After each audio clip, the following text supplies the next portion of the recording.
Find equation of the line perpendicular to this particular line and having an x-intercept at 3. ಪ್ರಶ್ನೆ ಏನಪ್ಪ ಅಂತ ಹೇಳಿದ್ರೆ ಈ ಲೈನಿನ ಈಕ್ವೇಷನ್ ಕಂಡುಹಿಡಬೇಕು. ಕಂಡೀಷನ್ ಏನಂತ ಹೇಳಿದ್ರೆ ಈ ಲೈನ್ ಕಂಡುಹಿಡಬೇಕು. ಇದು ನೀಲಿ.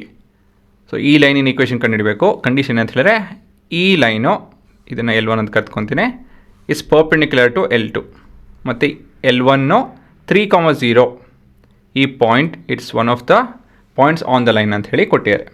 ಸರಿನಾ? So given the required line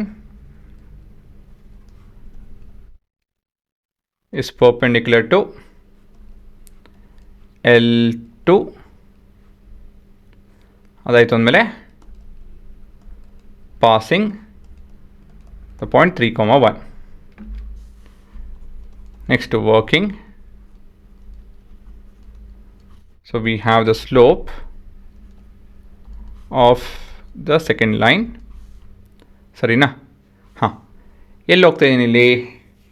ಯಾವುದೋ ಒಂದು ಲೈನಿಗೆ ಅದರ ಈಕ್ವೇಷನ್ ಬರೀಬೇಕು ಅಂತ ಹೇಳಿ, ಲೈನಿನ ಈಕ್ವೇಷನ್ ಬರೀಬೇಕು ಅಂತ ಹೇಳಿದ್ರೆ ಅದ್ರ ಸ್ಲೋಪು ಮತ್ತು ಯಾವುದರ ಒಂದು ಇಂಟರ್ಸೆಪ್ಟೋ ಒಂದು ಪಾಯಿಂಟೋ ಏನೋ ಒಂದು ಬೇಕಾಗುತ್ತೆ. ಸೊ ನಮ್ಮ ಹತ್ರ ಸ್ಲೋಪ್ ಇಲ್ಲ, ಇಂಟರ್ಸೆಪ್ಟ್ ಇದೆ. ಸ್ಲೋಪ್ ಕಂಡುಹಿಡ್ಬೇಕು. ಹೇಗೆ ಕಂಡುಹಿಡ್ತೀವಿ?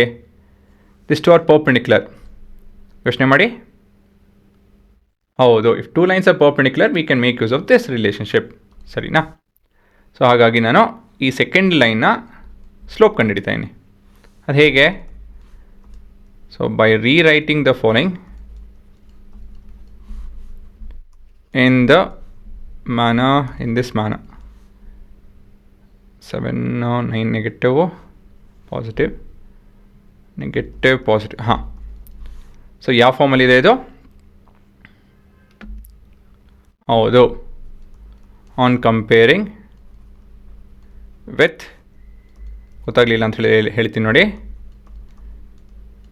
y ಇಂಟರ್ಸೆಪ್ಟ್ ಫಾರ್ಮ್ ಜೊತೆ ಕಂಪೇರ್ ಮಾಡ್ತು ಅಂತ ಹೇಳಿದ್ರೆ m stands for slope. Therefore m2 is equal to 1/7. ಸರಿನಾ? ನೆಕ್ಸ್ಟ್ ಇವಾಗ slope of m1 is equal to -1/m2 which is -7. ಇದು ಆಲ್ರೆಡಿ ಎಲ್ಲ ಇನ್ಫಾರ್ಮೇಷನ್ ಬರ್ತೀವಿ, they are perpendicular to each other ಅಂತ ಹೇಳಿ.